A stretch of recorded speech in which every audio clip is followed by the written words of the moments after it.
But now Josh is a beast. Josh is a beast. We got a really awesome speaker ahead of us today, speaking on owning your story, leveraging authenticity to develop your narrative.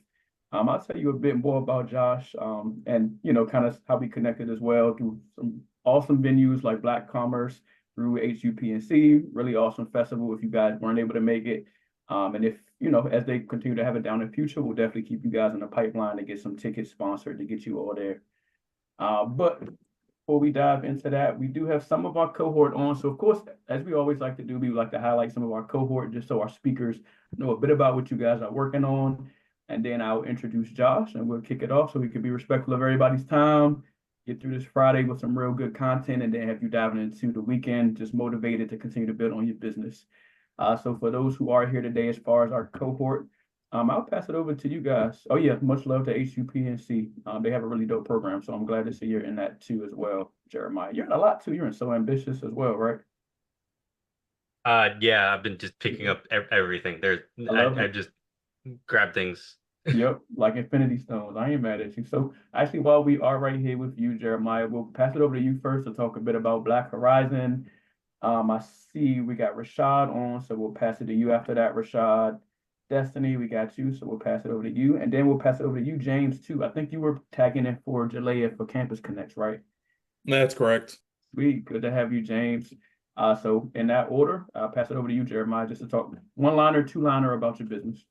All right, quick introduction. Hi, my name is Jeremiah Smith. I am a fourth year at North Carolina A&T studying mechanical engineering, and I'm the founder of Black Horizon, an organization dedicated to increase the number of Black professionals within the gaming and esports industry, whether that's through content creation or competitive gaming or game development and design. So yeah, that's a bit about me, and then I think it'd be a bit about me and Black Horizon, so we can pass it on to Rashad. I'm Rashad West, founder of BT Analytics, a sports analytics company that helps players monetize their statistical data built for players by players. And I'm a proud graduate of Hampton University.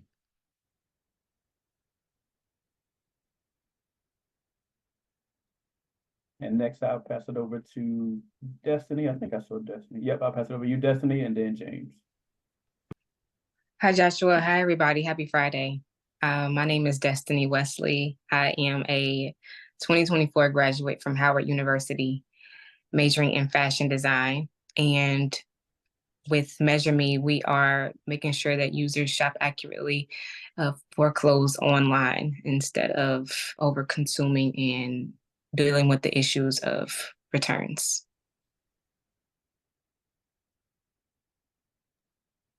All right. Hello, guys. My name is James Sargent. I am a junior at Norfolk State University. I'm currently filling in for Jalea Allen. So next meeting, you will be seeing her again. I am the co-founder of Campus Connect, built to help students, basically with starters and small businesses, kind of find their people, influence, get themselves out there. Thank you, guys. And so just a quick brief for you, Josh. They're in week 3 right now of our 8-week accelerator, going through a series of mentorship, going through a series of coaching, refining their pitches, their pitch decks. And then they also get to enjoy these every Friday just to help, cater toward their personal growth as a founder, but then also getting them prepped for their demo day on October 11th in DC. So I'm excited for this session because this will help them especially to just leverage that art of storytelling, which is super, super important through their journey. So I know you got some awesome gems also representing Morehouse. So I know you got love for the HBCU space, of course, and just seeing the innovators, the dreamers, but also the doers. This cohort are definitely some doers. Some have MVPs, some are working toward them. So just a really awesome group right here. So I'm sure they'll have some great questions for you. But other than that, I will introduce the man of the hour. I definitely appreciate you coming through. Josh Rodgers is a writer and DEI practitioner, originally from Memphis, Tennessee. He works with Habitat for Humanity International, creating strategies and resources that support the organization's global DEI strategy. Josh also serves as a content writer for Blavity, AfroTech, and Buzzfeed. So almost 9 times out of 10, I'm almost sure you've seen some of his content. I see him posted on IG all the time of different writings. And so, whether it's about HBCUs or currently VP Harris or just all the really awesome things going on in the community and the culture, you probably have come across some of Josh's articles. So of course, highlighting the nuanced experiences of Black culture and entertainment. He can also be found on the mic as the co-host and founder of the Jigsaw Podcast.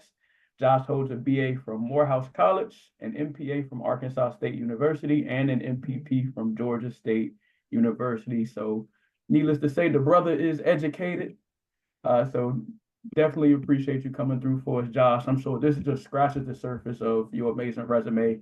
So I'll pass it over to you as well to dive into any other details you'd like to share. But without further ado, we introduce Joshua Rodgers, our Founder Friday Speaker of the Hour. We appreciate you, Josh. Appreciate it. Thank you so much. It's always awkward sitting through a bio read. And just real quick for Clay, I didn't wear this to antagonize anyone. I have the privilege of being the ERG lead for our Black ERG at work, and we did a presentation on D9. So I had to represent. And I ain't mad at you, bro. I had to represent, and today's been busy. I promise you it was my intent to change. I was like, oh, I don't want this to be a talking point today. Not today anyway, but nevertheless, I'm going to, do I have capacity to share my screen? Yeah, definitely. Give it a shot and let me know if you don't. Okay. Yeah, knowing Clay, it's always gonna be a talking point because he likes to stir the pot. So my apologies on that. And I'm gonna throw it out there. I'm pretty sure he's one of those gentlemen from Alpha Phi Alpha. Is that, am I correct in that assumption? Yeah, he is. They give me y'all are stressful. Something like that. In that way, but no, let's go ahead and jump into it.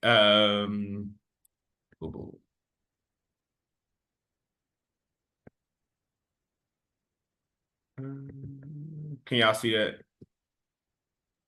Yep, it is a blue box at the bottom that we can kind of see for some reason. I'm not sure why, but you said what at the bottom? I'm sorry. Yeah, it is a gray box for some reason. Let me see if I can drop it in the chat just to show you. Okay, yeah, it looks like you did move it. I moved it? Okay, good deal. All right, so owning your story, leverage your authenticity to develop your narrative. I'm not going to be here in this space long. We ain't gonna go through all of that, who I am. We're gonna jump straight into it because I do know I am the barrier between your weekend and all of your plans and happy hours to turn up. So I'm gonna get you out of here. So I thought the best way to start this off is to talk about inclusivity, right? So I do diversity, equity, inclusion. And as many of you know, it is a very politicized topic right now because people have been using it as a framework to belittle people's accomplishments, particularly as we're seeing the presidential run of Vice President Kamala Harris. So whether you agree or disagree with her candidacy, right, there have been questions around whether or not she earned it. So DEI has been framed as an insult almost, but it is not, right? And one major component of DEI is that inclusivity, that space of inclusion. And to break it down very simply, inclusion just measures how you belong, how you fit in the space, and why we should create atmospheres, cultures, and ecosystems of belonging. All right. So at a base level, this is one of my favorite definitions of it. The measure of the quality of representation, such as full access, authentic representation, right? Let's remember focusing on that, empower participation, true belonging, and power sharing.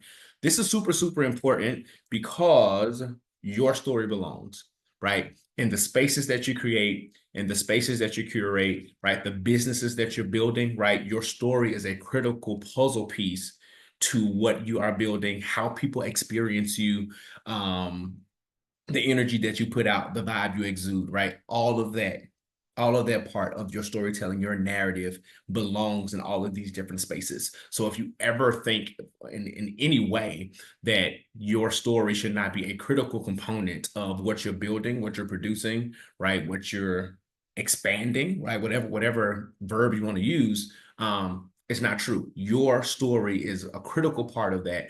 And more often than not, people who are most interested in what you're doing, what you're selling, what you're promoting, want to also, in some regards, want to know you, right? So think about the celebrities that we follow, the influencers, whoever they may be, politicians, or even your mentors and mentees. One of the things that connected you likely to them, their businesses, their art, whatever it is, was probably a relatability factor, right? A portion of their story, their personal narrative was infused in what they did, and what they've accomplished, right? So understanding that, even when we look at people like Beyonce, who barely talks to us, right? Throughout the fabric of her career, whether it is through her music, whether it's through the very rare interviews that she gives us, she shows us insight into who she is that still makes her relatable, right? In her most recent GQ interview, she talked about some of the artists that she's listening to right now. And near the top of that list was Glorilla, somebody from my hometown, right? And I love Glow right now. I love what she's doing. I love how she's representing the city. But if for no other reason, that's the connection factor with me and her right now. We're literally listening to the same folks. She said that one of her favorite movies from this year's Inside Out 2, also one of my favorite movies of this year, because mental health is really important to me. And if you've seen that movie, you see the parallels and the juxtaposition of mental health, right? So just understanding that personal part of her story, how that fits into who she is, and how all of those things that she's listening to, her experiences with other entertainment, people within the entertainment industry and other entertainment mediums, is helping shape and create quite possibly what she's going to give us in the future. And then just a deep understanding of who she is historically, her familial background, right? The whiskey that she just put out was based upon, right, ties to her great-grandfather, I want to say it was, right? So all of these things that make up who she is, the country album she put out because she's from Houston, and that was a part of her story. All these things are the different puzzle pieces that makes up who she is. Keontae, I see a hand. Yep, sorry, Josh, I did not want to interrupt you. For some reason, there's like a gray box on the right-hand side too. I don't know if you can see it on your end, but I know you were able to move the other I see one. y'all on the Yeah. right-hand side. I don't see a gray box. Oh, okay. Yeah, I'm not sure, but it's all good though. It doesn't take away from anything, so I appreciate you. Okay, cool deal. Let me know if it does, and I'll just make sure I read some of the stuff on the screen in case it's taking it away. Oh yeah, yep, you moved it now. I don't know how, but it did. I'm fairly certain that might be just us, and it's sharing us in his screen for whatever reason. Oh, but you guys can see it though? Or is it just Yeah, we me? can see it. Okay, gotcha. Yeah, Okay. no stress. I don't want to Okay. interrupt you. You're killing it, Josh. I'll pass it back to you. I appreciate it. No, appreciate it. So yeah, so all of those things make up her story. So what am I saying here? Your story matters, right? Every little piece about you, from where you were raised, how you were raised, what you listen to, what you don't listen to, what you like, your proclivities, all the things are super, super important parts of your story, and in some ways can be connected and tied to the success of what you're building and what you've already established. It's just a matter of how do we authentically present it? How do we balance out what we want to present versus what we don't want to present? How do we strike that balance of what is privacy versus what is just personal, right? Privacy versus secrets, I'll say it that way, because some stuff isn't for everybody, and then some stuff isn't for even, like, is only reserved for our closest friends and those who we know will take it to the grave. Like, we all have these different layers about us. So although everything about that has shaped us, everything that makes us is a part of that greater storytelling piece, we are the determiners of how we include and infuse that into our businesses, into our networks, right? And we've seen time and time again how people have shared certain pieces of information, whether that was via social media, whether that was however venue that was not as productive as they thought it was going to be. And I would almost venture to say was that they lack the ability to determine and discern what type of life experiences not just define their story, but was appropriate to platform in their story. And I think that's a major difference. Everything helps define our story, but everything does not have to be platformed from our story, right? So you have control over how you're perceived, even when you're looking at those different story pieces. And how you control that is understanding the authenticity of who you are. That influences, right, your leadership skills. It influences your teamwork and collaboration skills. It's even going to influence, right, how you're perceived across different mediums. So even when I wore this shirt, right, today, I know we had our jokes about it, but there are people who understand stereotypes around Kappa Alpha Psi, right?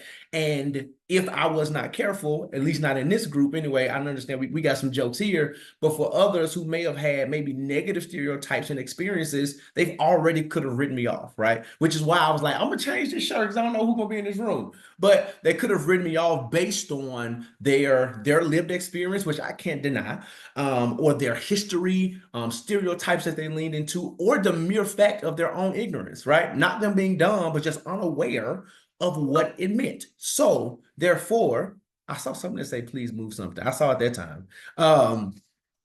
But yeah, so even though this is authentic to me, right? I went through the process. I have my brothers. I've done all the things. I have control over how I present, right? I have control even how I represent the organization that I'm a part of, because although I am not the totality of the organization, my representation could be the storytelling narrative for someone who's never encountered anyone else in this organization, right? So this is a controlled variable.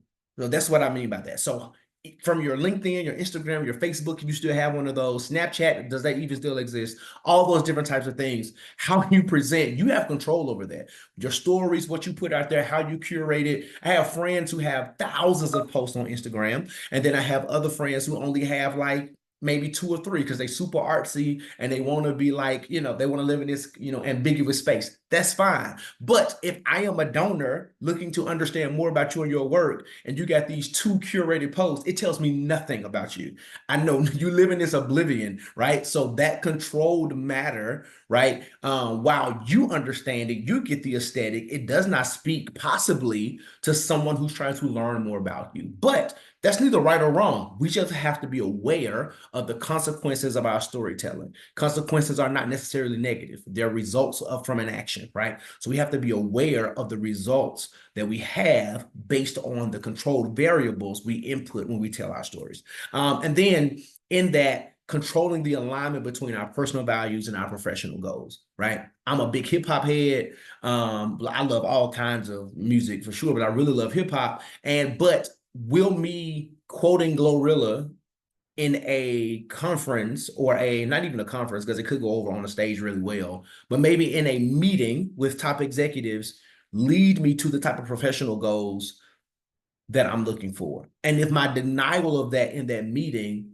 does that mean that I'm less authentic? Absolutely not. I understand the alignment between what I want. So I can still enjoy hip hop, right? And I can still be super authentic and understand what my goals are in this professional setting. How do I do that, right? I could be in a presentation similar to what I'm in right now, and I can say, you know what? There's a very popular artist who wrote this proverb. Insert some random Jay-Z line or lyric or something, right? We have to be very intentional about the things that we do. So so if hip hop is always a part of your story, what is the aligning factors? What are the verses and the songs and the themes that speak to you that you can appropriately insert? Because just because you like it and it's a bigger part of your story does not mean it always fits, right? It may fit in your personal puzzle piece, and it speaks to who you are as an individual, but it may not always speak in your storytelling narratives, right? And we'll get to that a little bit later. So understanding that alignment between the personal and professional helps build out how your story is included in all the different spaces that you'll find yourself in. Right. And then this is just a quote that I love to share, that if we don't intentionally include, we unintentionally exclude, right? So I would encourage you to determine and think through maybe 5 values that are important to you that shape up your own personal narrative. Like 5 intrinsic values about you that shape up your own personal narrative. These are the things that should be included every single time you tell your story in some type of way, right? Every single time and they may not be overt. They may not have to be verbally expressed every single time, but since Clay is on here, he's a brother of a fraternity. There was a moment, I'm sure, when he was fresh off those sayings, that he always had a piece of nail on him, whether it was a wristband, whether it was a keychain, something, right? He doesn't even have to say that he was a part of an organization. There was something on his personhood that always spoke for him. And I'm not saying that you need a shirt or a keychain or whatever, but even if you don't speak it in an introduction, there should be something of those 5 things should be represented some way about you, right? When I was a student at Morehouse, we had the 5 wells: well-spoken, well-read, well-dressed, well-traveled, well-balanced, right? And our mandate in that was to present that at all times. people should be able to walk up on us and understand that we represent the five whales. Well, how? Well, dressed is kind of just, ocular, right? And that's relative, how you're dressed, but well-spoken when I introduce myself, how I introduce myself, the ways in which I do it, right? Well-traveled. You may not know that I was just in Singapore or wherever last week, but at the same time, if we're in conversations and we're speaking about culture, whether it's food, whether it's music, whether it's books, right? Something should possibly come up that can lead, right? Crumbs to show these different things about me. I want you to identify those five values and have them on you at all times. Put them in your proverbial toolbox and be able to pull them out whenever necessary. They're always a part of your story. You don't leave your house without those five things, because at any point you should be able to pull them out and craft this story, right? And when I say craft, not make anything up, but really build a story for the context of which you are doing your storytelling in. All right. In that, the power of authenticity. So now we know that our story belongs in the spaces, right? And when they say belong in spaces, it is connected to, it should be intentionally connected to the work that we're doing. Now, how do we think about this being authentic? There's two different ways to it's really not a gray area here. It's black and white. Either you are authentic or you're not, right? And the lack of that is performance-based storytelling. And that's the place that we don't want to be in. I've noticed every person on this call is a person of color, which means that you're probably familiar with code switching in some type of way, right? Again, that doesn't make you any less authentic, but if we're not careful, code switching leads us to performative actions, to be in spaces to appease people and systems, right, who do not necessarily benefit us in the long run. So performative behavior, right, focus on projecting a curated image. You become who they want you to be. And not to take this too deep or too spiritual, but depending on your faith beliefs, I'm going to say the higher power, whatever who you believe in, cannot bless who you pretend to be. It can only bless who you really are, right? Because there's power in what you were created to do. There's power in your passions. There's power in your callings, and living those things out authentically, right, is that greater level of connection. So building the muscle of being real, relatable, and raw in who you are, right, with those guardrails of appropriate language, appropriate behavior, understanding that, right, that's where the real strength lies when we talk about narratives and storytelling. So even here on the screen, authenticity allows individuals to embrace their uniqueness, right? None of us are the same. We may have universal truths about ourselves as people of color. We may have universal truths as HBCU students, all the different things that could connect us, but we're all still very unique. The nuances of us is our superpower. The nuance of your individuality is your actual superpower, right? And the act of performative behavior is your kryptonite. It will kill you every single time, right? So understanding your self-worth, understanding personal fulfillment, it helps build trust. When I can relate to you, I feel like if you're trying to sell me something, I can trust you. You want to be a part of your program, I can trust that I can give you my information and it's not going to be sent out to in all these other different places, or it won't be used to harm me, right? When I can trust you, you'll attract like-minded people. Doesn't mean that we're looking for a lack of diversity, but what it means is that there could be people who have similar mindsets to what I'm building, what I want to do. For every business that is represented here, you have a target audience, right? And something about that target audience has consistent variables that made you decide this is who I want to reach. That's what we mean by like-minded individuals. Not that we necessarily want to be homogeneous, but we want it to be in a space to where we understand who we are attracting, right? And who we are attracting is usually based on what we're projecting, right? You attract what you project. We've heard that before. The energy that you put out, usually the energy that you get back, right? So those are many different ways to say the same thing. So, but all of this gets us forms of meaningful and respectful and collaborative residual relationships that benefit us in the long run. Okay, so we want to make sure that we're being super, super authentic in telling our story and leaning away from being performative and projecting images based on the environments, and who we want to see. Now, here's the interesting line in that. There are different spaces that is going to require different versions of you, but it does not mean that you have to be any less authentic in those spaces. And what I mean by that is just look at Facebook and Instagram and Twitter, for example, right? If you're on Facebook right now, it's full of aunties and grandmas, right? And the uncles and the older cousins, and right, it's leaned a little bit older.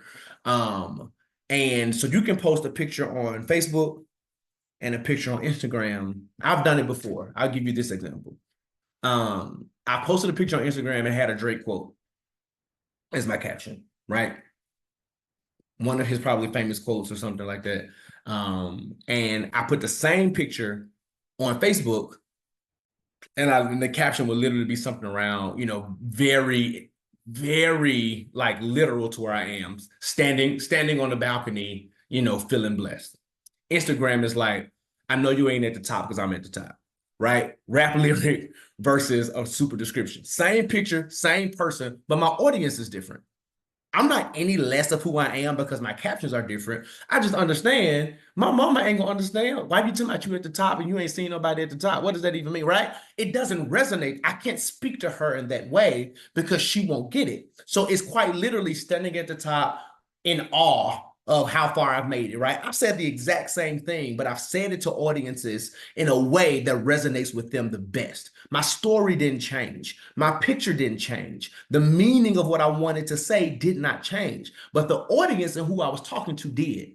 The room that I entered while virtual changed. So the level of engagement that I needed, the level of feedback that I desired, or whether I just wanted to get my likes up, right? Whatever the goal was, it changed the method of how I told the story.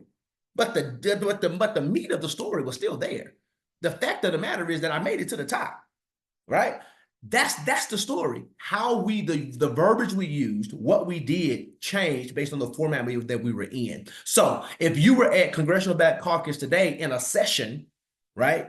How you introduce yourself to Congressman so-and-so or CEO so-and-so or director so-and-so is very different than if you're walking to the bar, right, and you're grabbing a drink. You're not going to be any less personal, or you're not going to be any more or less appropriate depending on the venue, but the vibe and the energy is different. So it's less buttoned up in one way, more casual in another, but you're still the same person. Why? Because those are your intrinsic values. That's the belonging piece of who you are. Your story didn't leave you, right? How you told it, right? Again, going back, I'm a church boy, so I'm gonna probably have a lot of spiritual examples, but I'll just say this.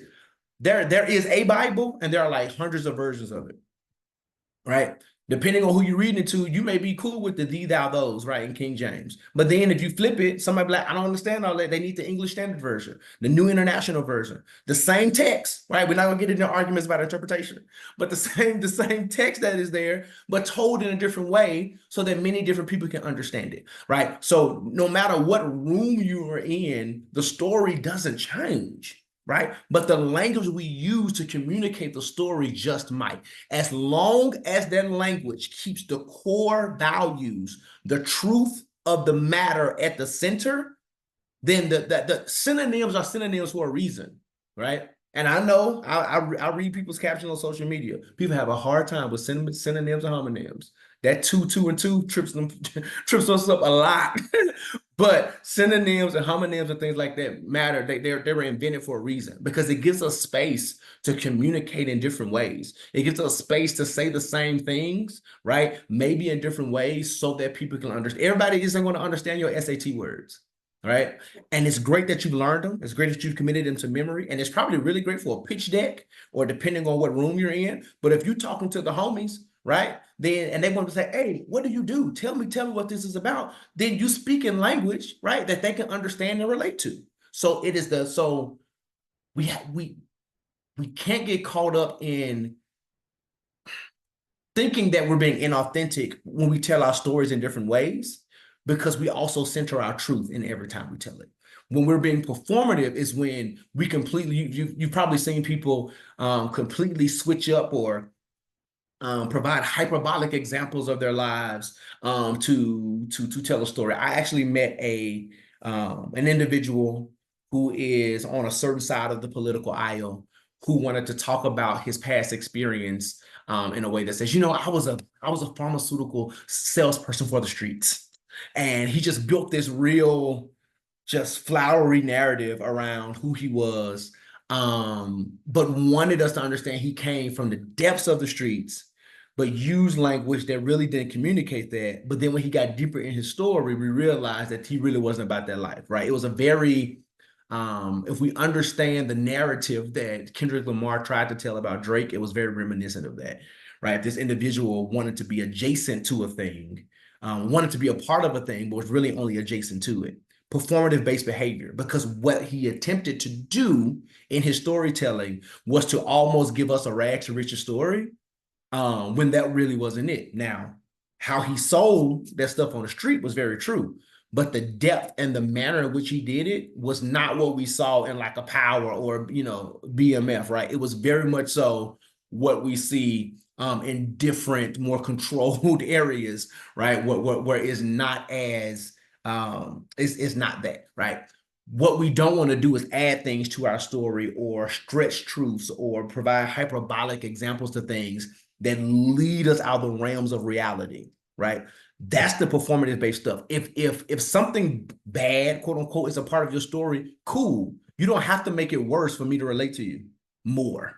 You don't have to make it worse to make your come up, the come up part of the story seem better. The fact of the matter is that however you came up, wherever your starting point was, is worth celebrating, right? And everybody's starting point is going to be different. Some people are going to experience more levels of privilege than others. Some people are going to have more opportunities presented to them than others had. The fact that you're in a program like this means that you have access to information and people and networks that other people don't have, but it doesn't make their story more impactful than yours just because they didn't have this opportunity. It just meant that there was a phase or a stretch or access that they had to figure out how to navigate because they didn't have the same type of access that you had. It doesn't make your story less powerful, and it doesn't make theirs more powerful. And it doesn't mean that they need to think through, well, I was a part of this. Okay, great, but you weren't a part of that, right? So let's not lie and create things to make you seem more important or to make it seem like your story was more,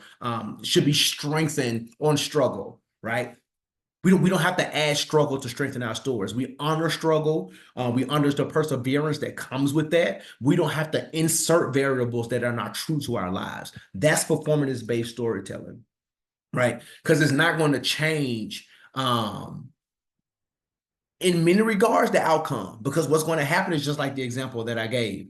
Once you keep on telling the story, I'm going to figure out something ain't lining up. There's some variables that you added, and these equations ain't equationing like they're supposed to be equationing, right? So when we are really authentic and our variables are consistent, then the results that we're looking for matter, right? So if it is a program or a process that is looking for people who grew up in marginalized communities, identify the community that you were in and tell your authentic story because of that.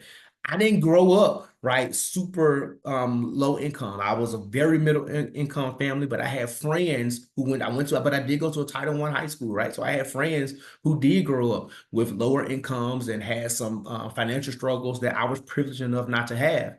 However, just because I went to school with them, I did life with them, went over their homes, experienced life with them, right? That side of their life, while I experienced it with them, is not a part of my story because that wasn't my full life experience. I walked that with them. I didn't live that, right? So there's no need for me to say, yeah, I went to this Title I high school and I didn't do any of those things, right? I saw those things. I was connected to people who did those things and nothing against them, but it's not a part of my story. And it doesn't take away the growth journey of where I am today because, right, even though I went to a Morehouse, there was a time in my life where things were low, things were dark, right? I have my own pieces that make up who I am, that brings gratefulness to the space that I've climbed to today, that I don't have to pull from somebody else's reality to make mine seem more worthy, right? And I'm going to just tell you this really quickly. Your story is worth all of the value. It is invaluable. I'll say it that way. You don't have to pull from someone else's reality to make your story more valuable. It is valuable just the way it is. All right. So be authentic. and avoid performance-based storytelling. And so centering you puts purpose into action, right? It may seem selfish, but you are the CEO of not just your business, but you're the CEO of your life, right? You manage it. You are the executive of your life. And it is not selfish to center your humanity, your needs, what you desire, right? The fact that you need self-care, the fact that you want to learn more. You know what? I'm entering this space. I want a degree. I'm that kind of person. If I enter an industry, I have friends like, Josh, you don't need another degree. But if I feel like I want to learn more about it. And maybe college isn't the right decision, right? So I'm not going to go get a full degree, but maybe it's a certificate program. Maybe I'm pulling up a or finding programs like this one where I can get training, where I can get access to information, right? I'm centering myself based on what matters to me. So regardless of what other people are saying about it, right? I gotta put myself first, Lucius. And you gotta take that same concept about how you approach your business and how you continue to develop your story, right? Just because you have a story today, it shouldn't be your story ain't over until you're in the ground. Right. So that story is still being developed. Those pages are still being written. Right. So continuing to center what's important to you is also not an excuse to be selfish and dogmatic and just, all about me. But centering you means that I understand what it's going to take to get me and this business to the next level. And part of that can mean that I'm going to put all this knowledge so that I can empower my COO, so I can empower my director of technology, so I can do this. I want to understand. I want to be better at this so that I can be a better leader, so that I can be a better whatever, right? Like understanding what your needs are puts your purpose into action. You cannot fulfill purpose if you don't know who you are. Your business is not a Build-A-Bear project. You can't piece it together ad hoc. You have to understand what is necessary, right? And sometimes we have to discover that. But through this journey of discovery, we should be finding spaces to lead us to the specific points of putting the puzzle pieces together, right? When we do things in an ad hoc type of way, we become reactionary. Centering you makes you proactive. And being proactive about yourself brings a level of intentionality, grace, servitude, and accessibility to success for your business and your projects. All right. Owning your story. How do we do this in practice?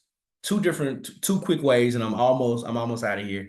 Advocacy and application. You have to advocate for yourself, right? So boldly owning your truth, embracing every part of your journey, no matter how unconventional it may or may not be, right? We've kind of hit on some of those things. Jay-Z said it. I'm not a businessman, I'm a businessman, right? That's how he views himself. Maybe that's not you. Maybe you don't see yourself in the same way. But what is super powerful about that statement is that it speaks to that what we've experienced is just a part of our story because it becomes an asset. It becomes a skill. That asset and that skill develops a piece of our character that is bigger than any title that we can ever hold, right? So if no one ever said that Josh is this DEI whatever and this writer whoever whatever, right? Who I am and how I present myself will speak to that if the title is never attached to my name. If I'm always just acknowledged as just Josh and nothing else, when I get into the room, I've had people ask me, hey, do you speak for a living? Do you do this for a living? Or do you do that for a living, right? It is a part of who I am. And those lived experiences, the trainings I've received, and all that other type of stuff, I'm able to now talk about those things because my lived experience has advocated on my behalf. And if I'm ever in a room, right, or if I'm ever in a space or ever have the opportunity, right, to want to be acknowledged, affirmed, called out, right, in any kind of space, I have the tools in my toolbox, also those 5 values that I'm keeping on me, right, to be able to say, hey, I'm qualified because I understand this, because this matters to me, because I don't like that, because, right? So advocating for yourself in all respects is super important to owning your story. Like that's how you take real ownership, is that you have to advocate for it. I don't know the power of who you are in your business if you don't tell me that. If you don't create product, if you don't create stories and narratives and voiced messages, visual messages that can communicate that. That is what advocacy is. How do you communicate on the behalf of your business? How do you communicate on the behalf of how you are connected to your business? What is your why? Why do you even want to start this? What problem existed that said, you know what, I want to do this? What void or margin was there that you said, I want to fill that? And then why did you do it? How did you do it? Who were the players that, like, tell us, own the story and broadcast it in a way that the sky becomes the limit, right, of what you have access to. And then in application, how do you do that? You take the time to understand, deeply continue to understand the values, experience, and the goals that continue to shape your perspective. Who you are when you first founded your business is very different than who you are when you had the ideation. And it's very different than who you are 1 year in, 2 years in, which is different than after you get the first round of funding. And then after, you sell a percentage to an investor. Like, all these different versions of you are different because you've learned more, you've grown more, you've evolved, you've developed. You have not changed at your core, but you've evolved to it. It's just like the iPhone. This is still like the iPhone 1, and this is still the iPhone 1 at the core because it's an Apple product, right? But it has developed in such a way that my camera is better. What I can do, I can still text like I could on the iPhone 1, but my ability to text, I can now send voice notes and add GIFs and do memes. I was like, the possibilities of the phone has expanded because of how it's been developed. But at the core, this iPhone is still the iPhone, right?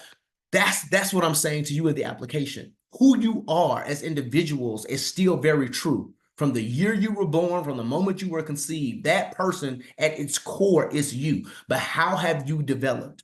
How have you evolved? How have you matured in a way that takes you to the next level, that you are now 2, 3, 4, 5.0 version of you, right? Which should be getting better with time, right? So putting those things into practice, not just taking the knowledge in, but applying it in a way that moves the needle, right?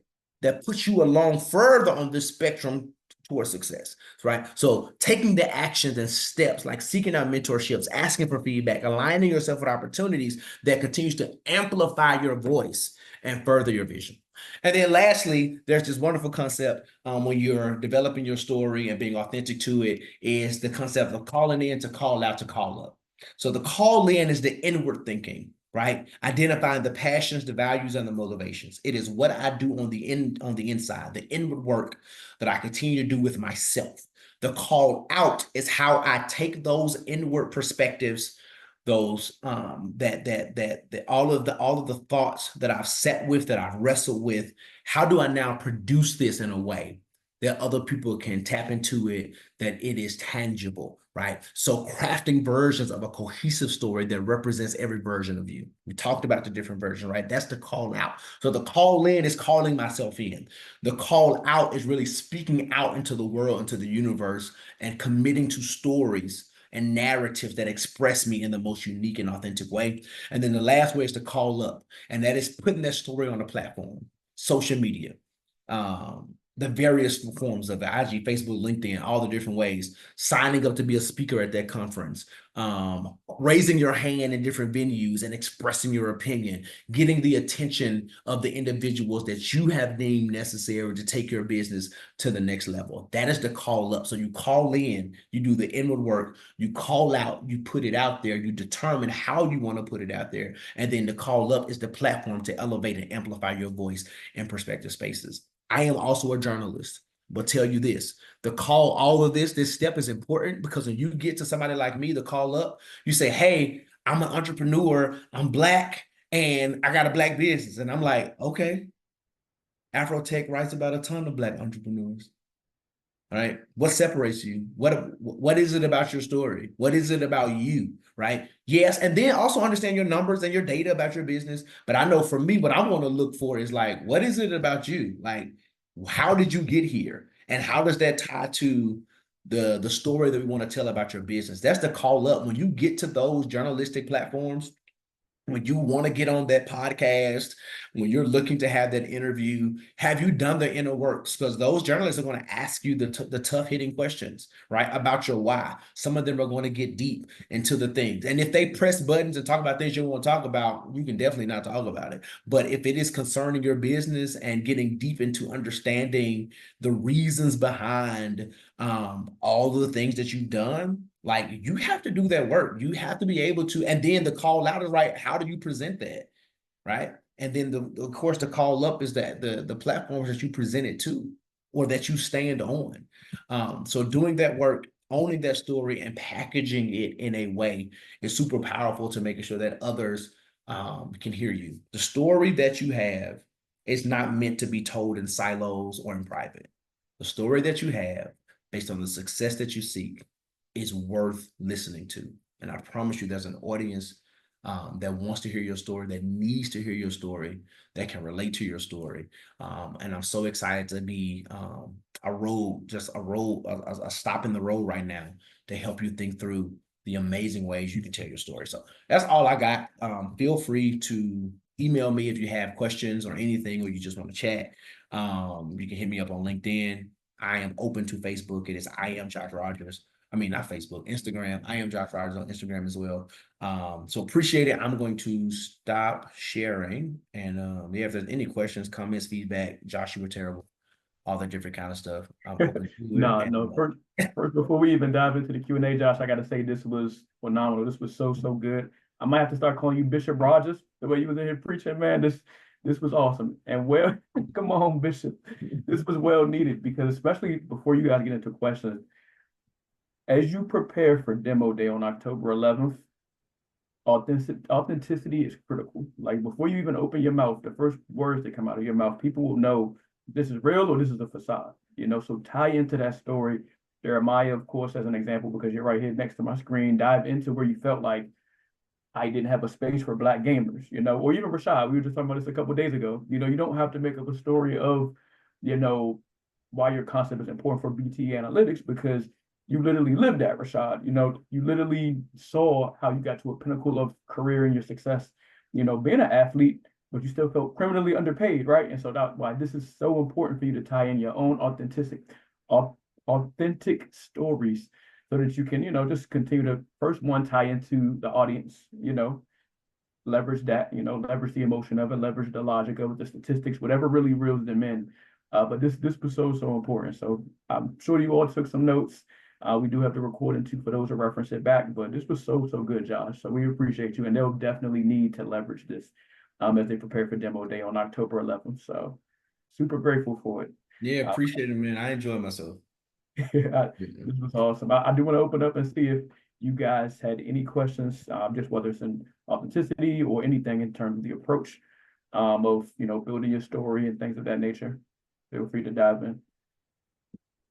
And even to kick it off, as a quick question for you, Josh, of course, as a writer of some amazing platforms, I have a lot of founders that come to me all the time saying, how can I improve my visibility? How do I get somebody to write about my small Black business, my startup? Can you give us some examples of maybe some moments where you wrote about a founder and you knew immediately, like, I have to write about this founder? They had the authenticity, that you really desired in the story, or they had certain things, certain components, but maybe a specific moment in time where you wrote about a founder and you were like, this is it right here, so that some of the founders here online can know, okay, when I'm trying to approach greater visibility, I'm trying to approach writers and things of that nature. What are some of those green flags that I really need to have to reel them in and want to write about my piece? Or what are some red flags that I might need to avoid? I'm going to say I'm gonna start with the red flags. First of all, do not approach them on how you approach them. Don't do that on social media. It is an ick of mine personally. To slide in my DM and say, hey, I see you write for AfroTech. Can you cover my story? That's the quickest way for you to get ignored. I will not answer, right? But to get in my DM and say, hey, I have a story. How can I pitch it to you, right? Two separate approaches. I'll give you my email address and we can talk through what it is. If a writer or a journalist tells you, oh, I can get your story on, be careful with them. So I'm giving you some red flags to look for. And I'm telling you that because, like, for myself, all my stories have to get approved by my editor. I could be in love with your story, but if they don't want to take it, so I'll always say, hey, I love your story. And if I really love your story, I'm going to help you curate a pitch. I'm going to tell you the things to put in it that my editor will be looking for. But I'll still end with, I still can't promise we're going to do this. But hopefully my advice can maybe help you with the other platform, right? Because somebody else may be able to pick it up. So just understand that from a writer's perspective. In terms of red flags of what I see, if you try to sell me simply because you're a person of color, right?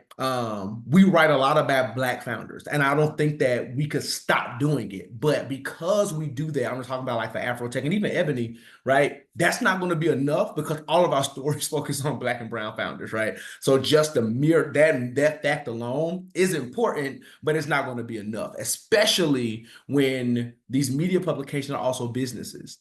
And this is not to shade anybody on the call, but if it is a high volume writing day, and I got to choose between the Beyonce, how she made money on this new whiskey versus your startup, Beyonce's getting chose every single time, right? So in that, we have to understand, what I ask people to tell me, give me data. How many units have you sold? How much money have you made in the grand scheme of things? Like, I ain't got to know this, but if you can say, because I did a headline on a young Morehouse student and the headline was, this Morehouse senior went from a startup in his dorm room to grossing over $10,000 a month, right? I don't know anything else about where he is today or what his value is, but he gave me that number and my editor was like, write it, right? Because that inspires other people. So the more you're willing to share, even if it's not the full picture, like we can work with that because that's your truth. And as long as you can give me an inkling of a resource that supports it, I can work with that. The other thing that I think that I like to see is innovation. So I just did a piece recently on Cam Kirk, photographer here in Atlanta, Morehouse brother. But what was so innovative about his story is that he started doing photography he did those billboards in Atlanta for free. He was like just doing, after he did like a photo shoot for the Migos, he paid for a billboard. That right there got him in the room of I think it was Jeezy and then Estelle. They happened to be in the studio at the same time, right? And she was like, I'm looking for a photographer. He's like, I'm looking for a photographer. And we saw your Migos thing. So he went from no clientele to the Migos to now being the personal photographers for two artists. And from there, his career just blossomed and went on, right? That kind of innovative thinking that's a part of that's again, like outline that, document pieces of your story. Right. When we talk about building it and owning it, like all the landmarks, like that may seem like, oh, well, I did this and I gave 10% to blah, blah, blah, blah, blah. Like, what? Oh, if you gave 10% to that organization is also supported by X person. That's the story, right? This founder's business gives 10% to Steph Curry's favorite nonprofit. That's just like figure out all the connection points. So those are some of the green flags. The biggest red flag, I was like, for the people who are super private, but I can't share that right now, but then you ain't ready to tell your story. Right. So the more private you like, there's this curation of like just holding back information for the sake of thinking people are gonna steal it. Like if it's certain stuff you don't want to tell me, don't tell me. But like if it's around how you create it, where you are even fiscally, like I said before, all those things will matter, especially for startup founders and small business owners. The more you can share, the more innovative the story is, the more dots we can connect to bigger pictures, the more likely it is we can amplify that story. Awesome. That's really good. No, we appreciate you. A lot of gems in that. I want to be respectful of everybody's time. We got 2 minutes left. 1 or 2 questions, if anybody would like to hop in. Yeah, I have a question. It was good. That was great, getting it from that perspective. I wanted to kind of look at it from more of like, how can we get our story out there? And one of the things I was looking to do more of is like blog.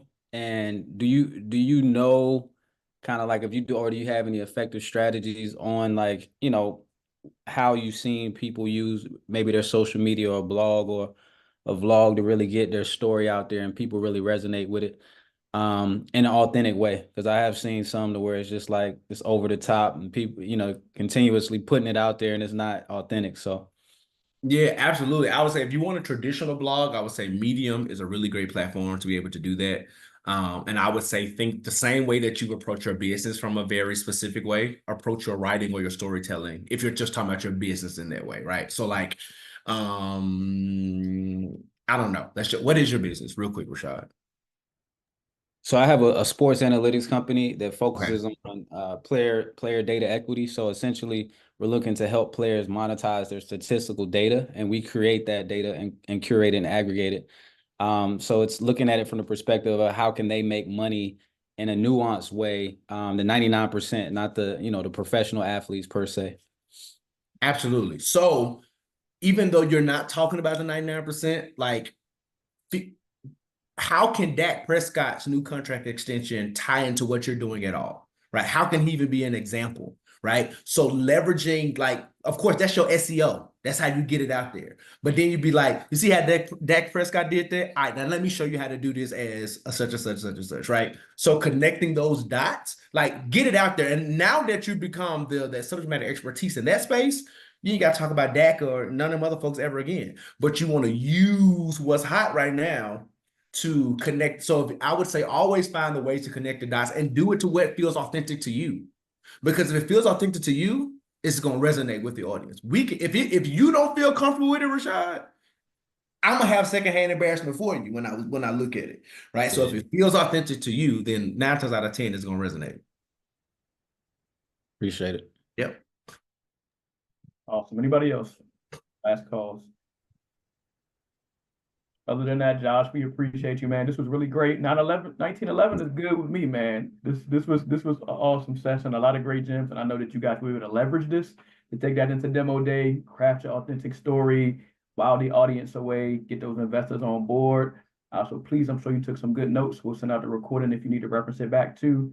But all in all, we're super grateful for you, Josh, and everybody else. You guys have a great weekend, and please don't hesitate to reach out if you need anything. Right. Thank you guys. Have a